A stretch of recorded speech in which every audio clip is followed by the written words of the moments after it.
Hi, I'm Chad with Hollow. Today we're going to talk about how to fix your pronunciation. And specifically, we're going to talk about some mistakes that I've heard a lot of Korean speakers make when they speak English. Now, of course, whenever you're learning a language, pronunciation is always a challenge. But depending on what your native language is, it can be harder or easier to say certain words. So while we are specifically today going to talk about mistakes that I've heard a lot of Korean speakers make, but this can be helpful to any learner of English because while you might not make these same mistakes, I'm sure there are pronunciation mistakes that you can fix, and you can follow the same principles to fix these mistakes. So I've spent a couple of years living in Korea and I've learned Korean myself. So interestingly enough, I have a similar problem to Korean speakers while I've learned Korean. Let me explain why. So a common challenge for Koreans when learning English is distinguishing between an R sound and an L sound. And the reason that is that in Korean, there isn't a distinct R sound and there isn't a distinct L sound. There's a sound that's somewhat in the middle of those two. And as I've been learning Korean, that's actually one of the hardest sounds for me to pronounce because I want to make an R sound or I want to make an L sound. And it's a little more in between. So a very difficult word for Koreans is really, because it has an R sound in the beginning and an L sound about halfway through or to the end. Really, yeah. So a lot of times when I've heard Koreans say this, they'll say more of like a really. They can't decide if they're using an R or an L, so it kind of becomes a combination of both. And the key to fixing this is where you place your tongue. So at the beginning of the word or anytime you're trying to make an R sound, place your tongue further back in your mouth. Real, real. And then as you're saying really, your tongue slides forward for the L. That's why it's so complex. So if I'm saying a word that starts with R, such as rice, I would put the tongue further back in my mouth. I say rice, not lice, but you have to make sure your tongue is further back when you say an R sound. Now, when you say an L sound, it's the opposite. So if I were to say like, then I want my tongue to be almost touching my teeth. Like.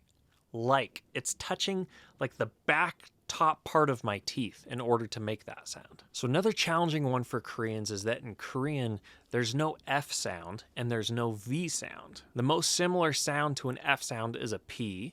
The most similar sound to a V sound is a B. Now they're not far off from each other, but it becomes very important to make sure you're being careful to pronounce the F and the V so people know exactly what you're talking about. So if my name were Frank, then somebody in Korean might say that more like prank. So you'll put your teeth kind of at the edge of your lip like this, Frank, Frank. Now if I don't do that, it's kind of hard to say Frank. It's like Frank, right? That's the only way you can do it is if your teeth are right on your lip right there, Frank. And this is one that I've heard a lot from Korean speakers is that instead of saying very, they'll say berry, right? So thank you very much becomes thank you very much, right? And maybe it's not that extreme, but similar to F, we also have to use our teeth for this a little bit. Very. Our front teeth kind of come forward onto our lip very much, right? So if you put your teeth on the front part of your lip, then it's a lot easier to make the V sound, very. So another one that can be difficult for Koreans is that S and SH, the rules are a little bit different when it comes to the Korean alphabet. But a common mistake that I see is if I were to say, oh, I see a dog over there, then often Koreans might say, oh, I see a dog over there.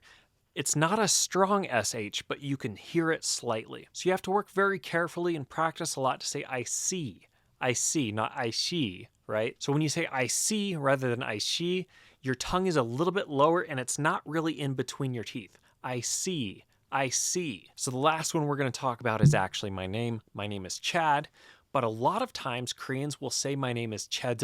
A lot of Korean words don't really have sharp endings, and Chad is like this consonant that just ends abruptly. And when speaking Korean, you don't have that very often, so Koreans naturally want to say Chad instead of Chad. Chad. So paying attention to how your words cut off will also help your pronunciation a lot. So focusing on tongue placement, really listening to how a native speaker says a certain word, and then copying that will really help your English pronunciation. And of course, language learners from every country have challenges in saying words.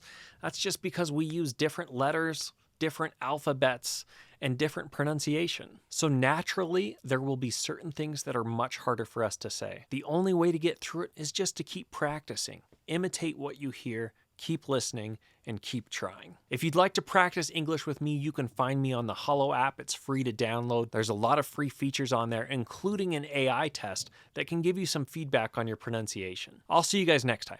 Bye.